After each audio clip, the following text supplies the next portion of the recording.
English grammar में एक बहुत ही इम्पॉर्टेंट टॉपिक है सेंटेंसेस। और बहुत ही सिंपल लैंग्वेज में बच्चे इसको रट लेते हैं या फिर चार चार पन्नों की ग्रामर की बुक में पढ़ करके कंफ्यूज हो जाते हैं। दोनों ही तरफ से बच्चों का कंसेप्ट क्लियर नहीं होता है, जबकि ये इंग्लिश ग्रामर का बेस है। अगर आपको ये नहीं पता होगा कि सेंटेंसेस क्या होते हैं, सेंटेंसेस के कितने पार्ट्स होते हैं, कैसे उन पार्ट्स को पहचानेंगे, सेंटेंसेस के कितने टाइप होते हैं और कौन सी ऐसी ट्रिक होती है जिसमें सेंटेंस पढ़ते ही आप बता सकते हो कि ये किस टाइप का सेंटेंस है, ये आपको ग्रामर की बुक में नहीं मिलता है। तो बेसिक कंसेप्ट क्लियर कब होता है? जब हम उसको तोड़ तोड़ के अच्छे से डेली लाइफ के उसमें एंगल से समझते हैं। Hello students, welcome back to my class. तो अब तक आप समझ चुके हैं कि आज की क्लास किस चीज़ की है? सेंटेंसेस की है। और किताबों के 4 पन्नों के नोट्स को पढ़ने से बेहतर है मैं बहुत ही शॉर्ट में आपको बहुत ही आसान तरीके से सेंटेंसेस के पार्ट, सेंटेंसेस के टाइप समझाऊंगी और उसके बाद हम वर्कशीट सॉल्व करेंगे। तो आप देखना कैसे चुटकियों में वर्कशीट सॉल्व कर लोगे। तो सबसे पहले सेंटेंसेस क्या होता है? तो आप घबरा जाते हो कि सेंटेंस को पूरा डिफाइन करना पड़ेगा। समझो आप, जैसे I am talking with you, ये एक सेंटेंस है। आई यू टॉकिंग, ये एक सेंटेंस नहीं है। क्यों? क्योंकि आपको समझ ही नहीं आया कि मैंने क्या बोला, मैंने क्या किया, मैंने वर्ड्स को जंबल कर दिया। तो बेसिकली इसमें I am talking with you, ये 5 वर्ड्स हैं जिनको एक साथ जब लिखा गया तो क्या बन गया? सेंटेंस बन गया। दूसरा, ये जो मैंने बोला I am talking with you, ये एक सेंस है, आपको समझ में आ रहा है कि मैं क्या बोलना चाहती हूँ, मैं आपसे बात कर रही हूँ। आपको ये समझ में आ गया कि ये सेंस वाला फुल बात कर रही हूँ मैं। अगर मैं ये बोलूँगी टॉकिंग आई यू, तो आप समझोगे मैम क्या बोल रही है, मुझे तो समझ ही नहीं आया, तो यानी कि मैंने सही सेंटेंस नहीं बोला। तो डेफिनेशन क्या है? A sentence is a group of word, words का ग्रुप होता है सेंटेंस फॉर्म करने के लिए।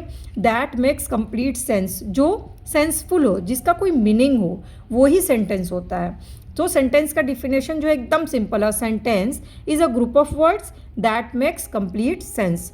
नाउ अब सेंटेंस के कितने हिस्से होते हैं? तो मेन पार्ट जो होते हैं उसके 2 होते हैं। एक होता है सब्जेक्ट और एक होता है प्रेडिकेट।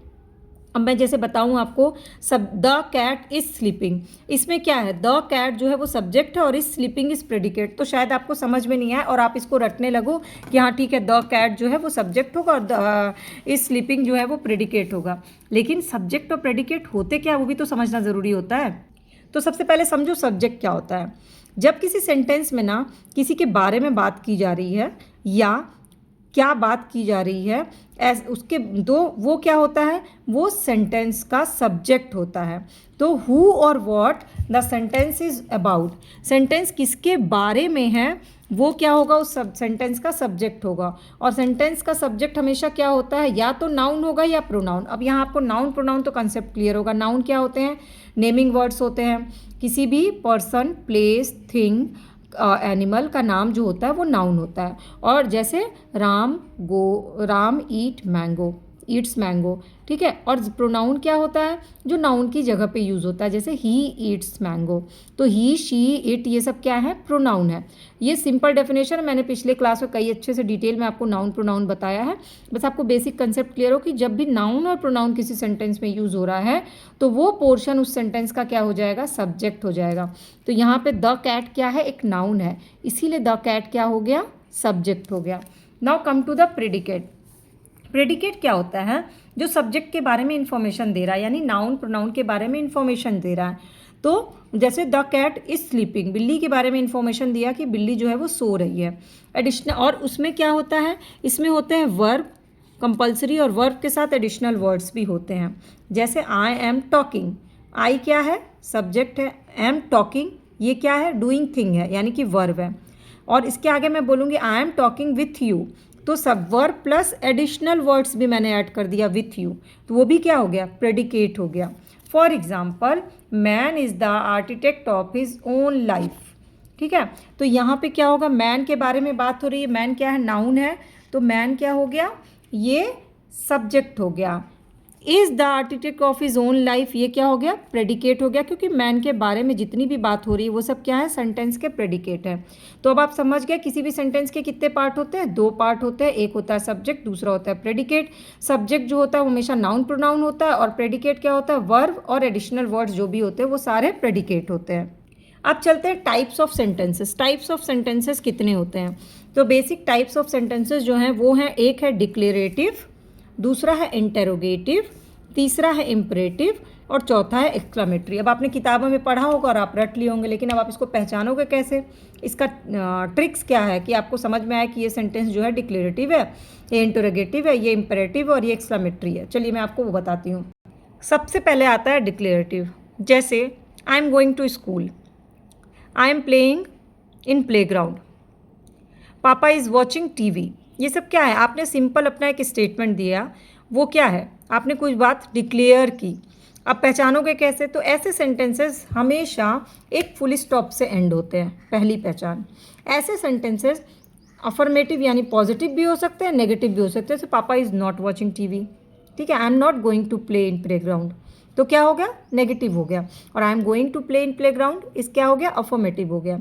और हमेशा किसी का ओपिनियन है, स्टेटमेंट होता है, सिंपल स्टेटमेंट जो हम डे टू डे लाइफ में बात करते हैं, mumma I am going to school, तो ये क्या है? सिंपल ओपिनियन या स्टेटमेंट है, यानी आपने कुछ भी अपनी बात डिक्लेयर की। I want to draw something, मैं कुछ ड्रॉ करना चाहता हूँ, तो क्या हुआ? आपने ये डिक्लेयर किया, तो ये क्या है? डिक्लेरेटिव सेंटेंस है। पहचानोगे कैसे? तो एंड में फुल स्टॉप लगा होगा, और ये नेगेटिव भी हो सकता है, पॉजिटिव। जैसे children are playing in the park, simple declaration है और फुल स्टॉप से एंड है। दे आर नॉट प्लेइंग, ये भी सिंपल डिक्लेरेशन है लेकिन नेगेटिव डिक्लेरेशन है। तो पॉजिटिव और नेगेटिव दोनों हो सकता है डिक्लेरेटिव सेंटेंस में। इसका एक एग्जांपल आप नीचे मुझे कमेंट सेक्शन में करके बताना और अपना नाम भी ज़रूर लिखना। नाउ नेक्स्ट इज इंटेरोगेटिव, जो सबसे आसान लगता है बच्चों को। क्यों? क्योंकि इसमें सिंपल क्वेश्चंस होते हैं, यानी जो भी सेंटेंस के लास्ट में क्वेश्चन मार्क दिख रहा है वो होगा इंटेरोगेटिव। लेकिन सपोज करो कि आपको छांटना पड़े कि इनमें से इंटरोगेटिव कौन सा है, उसके आगे क्वेश्चन मार्क लगाओ, तो कैसे करोगे? क्योंकि आपने तो यही रट लिया कि जिसके भी एंड में क्वेश्चन मार्क होगा वो इंटरोगेटिव होगा। नाउ आपको खुद ही छांटना है कि उसमें से इंटरोगेटिव कौन है, तो कैसे करोगे? तो जब भी हम या कोई भी किसी से कोई क्वेश्चन पूछता है ना, और वो क्या होता है? इंटरोगेटिव होता है। और क्वेश्चन मैक्सिमम टाइम किससे पूछे जाते हैं? 5W1H, what are you doing, where are you going, W for what, W for where, which, whom, why are you crying और how। ये 5W1H क्या है? इंटेरोगेटिव के लिए होते हैं, क्वेश्चन पूछने के लिए होते हैं। अब इसके अलावा भी क्वेश्चन पूछे जा सकते हैं जब वर्ब इधर आ जाता है, जैसे डू यू लाइक कॉफ़ी। अब उसने पूछा है किसी से कि आपको कॉफ़ी पसंद है, तो ये क्या है? क्वेश्चन। यू लाइक कॉफ़ी क्या हो जाएगा? अगर सिंपल बोलेंगे यू लाइक कॉफ़ी तो डिक्लेरेटिव है। और डू यू लाइक कॉफ़ी में क्या हो गया? यहाँ आपको क्वेश्चन मार्क लगा देना है, क्योंकि ये क्या हो गया? इंटेरोगेटिव हो गया। इसका भी एक एग्जाम्पल आपको लिखना है। अब नीचे आते हैं इम्पेरेटिव में। इम्पेरेटिव क्या होता है? जब आप किसी से कोई रिक्वेस्ट कर रहे होते हैं, जब आप किसी को कोई ऑर्डर दे रहे होते हो, और जब आप किसी को एडवाइस दे रहे होते हो, तो ये क्या होता है? इम्पेरेटिव सेंटेंस होता है। और इसकी खास बात क्या होती है? इसमें एक यू छुपा होता है। जैसे मान लो आप किसी को बोलो ना, दरवाज़ा बंद कर दो, क्लोज द डोर, तो आपने यू किसी का नाम नहीं लिया, बट आपने किसी को तो बोला है ना। इसमें एक यू छुपा हुआ है जिसको आप रिक्वेस्ट कर रहे हो या ऑर्डर दे रहे हो। प्लीज़ क्लोज द डोर अगर आपने बोला, इसका मतलब आपने रिक्वेस्ट किया। आपने बोला क्लोज द डोर, इसका मतलब आपने किसी को ऑर्डर दिया। और अगर आपने बोला if you close the door mosquito will not get inside, तो आपने किसी को एडवाइस दिया दरवाज़ा क्लोज क्यों करना चाहिए, उसका एडवाइस दिया।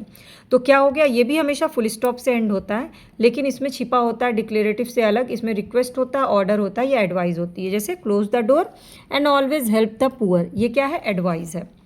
सबसे लास्ट है एक्सक्लामेटरी। एक्सक्लामेटरी क्या होता है? जब किसी का बहुत ही सडन फीलिंग कोई आती है ना, स्ट्रॉन्ग फीलिंग, कोई भी स्ट्रॉन्ग इमोशन, चाहे वो दुख का हो, चाहे खुशी का हो, आश्चर्य का हो, वो सारे एक्सप्रेशंस जो होते हैं ना, वो एक्सक्लामेटरी होते हैं। और इसकी पहचान ये होती है कि हमेशा एक्सक्लामेशन के साइन के साथ कंप्लीट होता है। और कई बार आपको सेंटेंसेस दे दिया जाएगा और आपको exclamation, question mark, full stop लगाना होगा पहचान करके। तो इसमें क्या होगा? जैसे what a beautiful day today, तो आप यहाँ वॉट देखते ही आपको लगेगा ओ ये तो इंटेरोगेटिव है क्योंकि वॉट लगा है, बट ये किसी ने अपना फीलिंग शेयर किया आपसे, what a beautiful day today, तो आप क्या लगाओगे? एक्सक्लामेटरी लगाओगे। Hurray I won the match, hurray क्या है? एक फीलिंग है, तो हुर्रे के बाद एक्सक्लेमेटरी लगेगा। ये ज़्यादा क्लियर आपको तब होगा जब आप साथ में वर्कशीट सॉल्व करोगे। तो नेक्स्ट क्लास में ना हम वर्कशीट सॉल्व करेंगे। फिलहाल आज के लिए आप सिंपल समझ लो कि सब्जेक्ट जो होता है ग्रुप ऑफ वर्ड्स होता है और उसका एक सेंस होना चाहिए। दूसरा, सब्जेक्ट के दो पार्ट होते हैं, एक सेंटेंस के दो पार्ट होते हैं, एक सब्जेक्ट और प्रेडिकेट। सब्जेक्ट हमेशा होता है नाउन या प्रोनाउन और प्रेडिकेट जो होता है वो वर्ब और अनदर वर्ड्स होते हैं। सेंटेंसेस के चार टाइप होते हैं, डिक्लेरेटिव, इंटरोगेटिव, इंपरेटिव और एक्सक्लामेटरी, जिसका मैंने आपको एग्जाम्पल के साथ बता दिया। अब आपको क्या करना है, इसको ध्यान से समझना और अपने बुक्स में से छांटना है सेंटेंसेस को पढ़ के कि इसमें ये कौन से टाइप का सेंटेंस है, तो अपने आप आपका कंसेप्ट क्लियर हो जाएगा। क्लास अच्छी लगी होगी तो लाइक कमेंट शेयर कर दीजिएगा और मेरी बाकी की क्लासेस चैनल के प्लेलिस्ट पे उसको ज़रूर देखिएगा और सब्सक्राइब या फॉलो बटन को क्लिक कर लीजिएगा।